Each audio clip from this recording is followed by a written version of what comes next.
Come to Saturday, July 18th.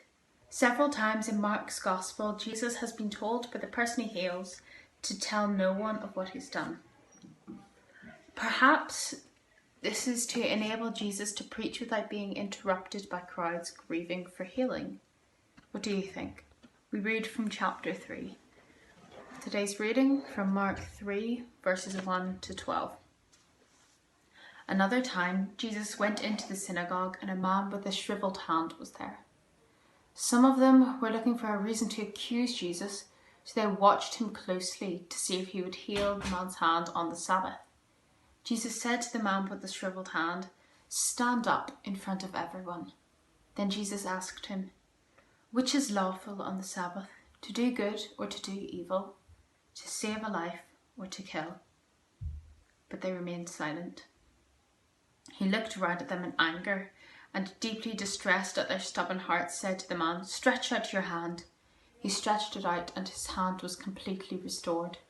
Then the Pharisees went out and began to plot with the Herodians how they might kill Jesus. Jesus withdrew with his disciples to a lake, and a large crowd from Galilee followed. When they heard about all he was doing, many people came to him from Judea, Jerusalem, Idumea, and the regions across the Jordan and around Tyre and Sidon. Because of the crowd, he told his disciples to have a small boat ready for him, to keep the people from crowding him. For he had healed many, so that those with diseases were pushing forward to touch him. Whenever the impure spirits saw him, they fell down before him and cried out, "You are the Son of God." But he gave them strict orders not to tell others about him. This is the word of the Lord. Thanks be to God.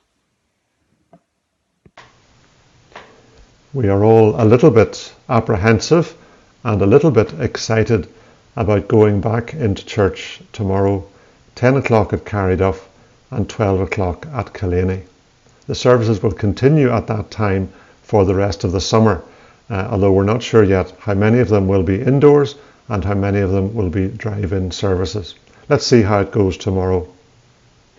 As we worship God in the safety of our cars, we recognise we're immune from one another and relatively safe from the dangers of infection during this time of a COVID virus.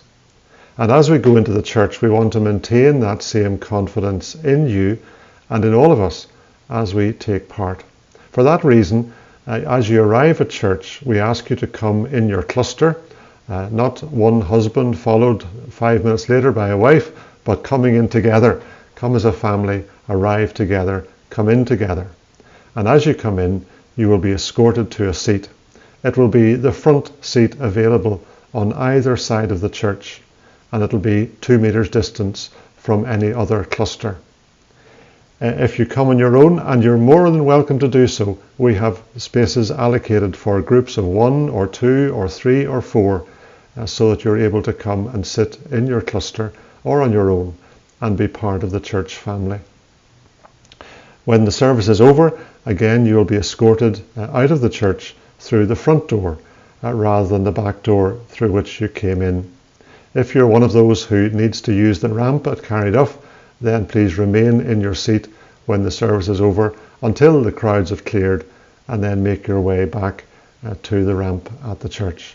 Similarly, in Killaney, if you have trouble getting access out through the door at the front of the church, then please remain where you are. It's important when we come in and when we go out that we don't hang around chatting to people at the steps of the church. The reason for that is that people behind us coming out will have to form a long queue, and keeping a 2 meter distance over a long period of time with a lot of people can be difficult. So please make your way out of the church and go well away from the church doors as you go back to your car or start your walk home. As for your safety, the stewards will be wearing a visor to keep their breath away from you, and you're very welcome to wear a mask if you wish. You're more than welcome to do that, and that will be what many people will do. as you want to protect yourself and others from any infection. We hope that you'll feel very welcome, and even though we're a little bit nervous and we may be a little bit overtaken by the fuss, the newness of all of this, I hope that after a week or two we'll settle into it as we prepare to look forward to returning in wholehearted, united community in our churches in the months to come. So thank you for listening this week to our daily podcast. Thank you to Sophie, who's been reading for us, and we pray that you will know God's blessing as you worship either online tomorrow or in the churches, and we'll see you tomorrow. God bless.